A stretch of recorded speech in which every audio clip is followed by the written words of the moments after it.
வணக்கம் மக்களே, இந்த வீடியோ நம்ம என்ன பார்க்க போகிறோம்னா சிபிஎஸ்சி 12th மேக்ஸ் ப்ராபபிலிட்டி ரிலேட்டடான கொஷின்ஸ் தான் நம்ம சால்வ் பண்ணிட்டு வந்திருக்கோம். இது நமக்கான 8வது கொஷின். ஓகேவா? நம்ம சேனலை ஃபஸ்ட் டைம் பார்க்க வந்திருக்கீங்கன்னா மறக்காமல் சப்ஸ்கிரைப் பண்ணிடுங்க பாய்ஸ் அண்ட் கேர்ள்ஸ். சரி, வீடியோ ஸ்டார்ட் பண்ணலாமா? கொஷினில் என்ன கொடுத்துருக்கான்னு பாருங்கள். அது சொல்கிறதுக்கு முன்னாடி இது வந்து ஆரி சர்மாவில் பேஜ் நம்பர் 25.14 எக்ஸாம்பிள் 8 நம்மளும் 8வது கொஷின் போகிறோம். ஓகேவா? இந்த கொஷினில் என்ன கொடுத்துருக்கான்னு பார்க்கலாம். இந்த கொஷின் என்ன கொடுத்துருக்கான்? a die is thrown twice. என்கிட்ட 2 டை இருக்கு, தூக்கி போடுறேன். அந்த sum of the number is observed to be 6. இப்போ நான் என்கிட்ட 2 டை இருக்கு, ஓகேங்களா? இதை நான் இப்படி தூக்கி போடுறேன். தூக்கி போடுறோம், நமக்கு இது போட்டோமே. இப்போ 2 டையை இப்படி நம்ம தூக்கி போடுறோம். இப்படி தூக்கி போடும்போது எனக்கு சம் பண்ணும்போது எனக்கு கிடைச்ச 2 எலமெண்ட் இருக்கும் பார்த்தீங்களா? இப்போ இங்கே டையை தூக்கி போடுறாங்க, அதோட அவுட்புட்ஸ் வந்து இப்போ இது ஃபர்ஸ்ட் டைனா இது ஏன்னு எடுத்துப்பேன், செகண்ட் டையில் கிடைக்கிற அந்த நம்பர் வந்து பின்னு எடுத்துப்பேன், ஓகேங்களா? இது ரெண்டுத்தையும் சம் பண்ணும்போது எனக்கு என்ன கிடைக்குதுன்னா 6ன்னு கிடைக்குது. அதாவது என்ன சொல்ல வராங்க, a + b வந்து உங்களுக்கு 6 கிடைக்குதுங்கிறாங்க. ஓகேவா? இது இங்கே ஜெனரல் ஃபார்ம்ல எழுதியிருக்கோம். அடுத்தது என்ன கேட்டிருக்கான்? Find the probability that the number 4 has appeared at least one. Find. நம்ம கண்டிஷனல் ப்ராபபிலிட்டினாலே உங்களுக்கு ஒரு விஷயம் சொல்லி கொடுத்துருப்போம். என்னப்பா சொல்லி கொடுத்தீங்க? ப்ரீவியஸ் வீடியோவில் சொல்லி கொடுத்துருந்தீங்க. அது என்னன்னு நீங்கள் பார்த்துருப்பீங்கன்னு நினைக்கிறேன். பார்க்காதவங்க போய் பார்த்துட்டு வாங்க. இப்போ நம்ம இந்த வீடியோவில் பார்ப்போம். என்ன சொல்லியிருக்கோம்? இது வந்து ஒரு கண்டிஷனல் ப்ராபபிலிட்டி தான். 2 ஈவெண்ட்டை மறைச்சி கொடுத்துருக்காங்க. ஃபர்ஸ்ட் கிவன் எப்படி எழுதுவோம்? கிவன் என்ன கொடுத்துருக்காங்க? 2 டை. அவனுக்கு கிடைக்கும் போது எனக்கு சம் பண்ணும்போது 6 கிடைக்கணும் அப்படின்னு கேட்டிருக்கான். இதுதான் ஸ்டார்டிங்கில் கேட்ட ஈவெண்ட். ஓகேவா? அப்போ எனக்கு கிடைக்க போகிறது சம் பண்ணால் 6 கிடைக்கணும். 1,5 தென் 5,1 நெக்ஸ்ட் 2,4 4,2 நெக்ஸ்ட் 3,3 அதுக்கப்புறமா வேற யாராவது வருவானா? வரமாட்டான், ஏன்னா அவனை தான் இங்கே எழுதிட்டுமே. ஓகேவா? இவன் தான் ஏ ஈவெண்ட். இந்த ஏ ஈவெண்ட் தான் கொடுத்துருக்காங்க ஈவெண்ட். ஓகேவா? இப்போ கேட்டிருக்காங்க ஃபைண்டு. இந்த ஃபைண்ட் என்ன சொல்லியிருக்காங்க? 4 கிடைக்கணும். என்ன பண்ணும்போது the number 4 has appeared at least once. At least ஒரு தடவையாவது நான் போட போற இந்த டைலியோ இல்லை இந்த டைலியோ எனக்கு 4 அப்பியர் ஆகணும் அப்படின்னு சொல்லியிருக்கான். ஸோ 4 வர்றதுக்கான பாசிபிள் வேஸ் அப்படின்னு பார்த்தீங்கன்னா உங்களுக்கு என்னென்ன வாய்ப்புகள் இருக்கு எழுதிடலாமா?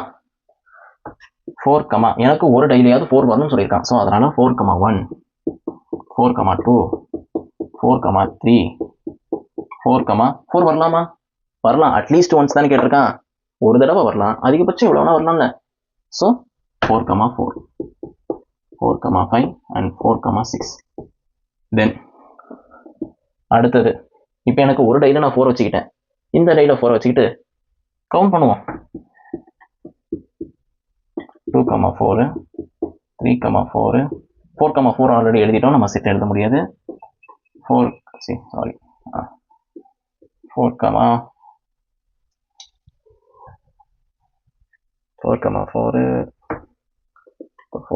5 தென் 4,6 அவ்வளோதான். So number of element in பின்னு பார்த்தீங்கன்னா 1 2 3 4 5 6, இங்கே ஒரு 5. அப்போ டோட்டலாக உங்களுக்கு 11 கிடைக்கும். ஓகேங்களா? நம்பர் ஆஃப் பி பார்த்தீங்கன்னா 11 1 2 3 4 1 2 3 4 5. இங்கே நம்பர் ஆஃப் ஏ வந்து உங்களுக்கு 5 கிடைக்கலாம். ஓகேங்களா? இப்போ 2 பேருக்கு இன்டர்செக்டிங். இப்போ இதில் யார் கண்டிஷனல் ப்ராபபிலிட்டியை பொறுத்த வரைக்கும் யார் மேலே வருவா, யார் கீழே வருவா, அதில் சந்தேகமே வரக்கூடாது. என்ன சொல்லியிருக்கோம் நம்ம?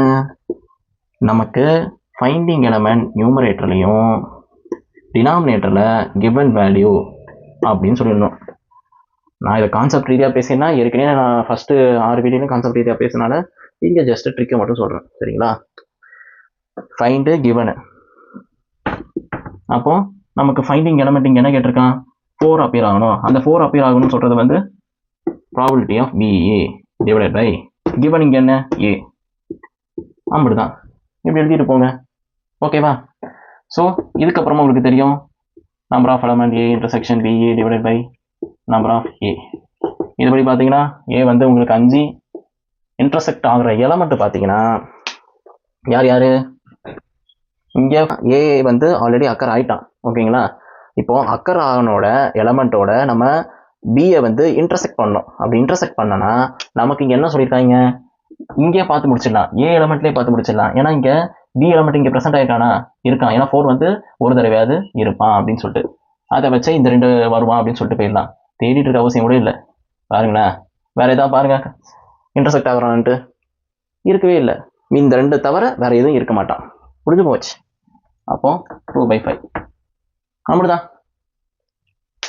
நான் சொன்ன விஷயம்லாம் உங்களுக்கு புரிஞ்சிச்சுங்களா? ட்ரிக்ஸு அந்த மாதிரிலாம் ஓகேவா? ஸோ இந்த வீடியோ உங்களுக்கு பிடிச்சிருந்துச்சுன்னா மறக்காமல் சப்ஸ்கிரைப் பண்ணுங்கள், கமெண்ட் பண்ணுங்கள். நான் இன்னும் ஏதாவது இம்ப்ரூவ்மெண்ட் பண்ணணுமா டீச்சிங்கில் அப்படின்னு நீங்களே சொல்லுங்கள்.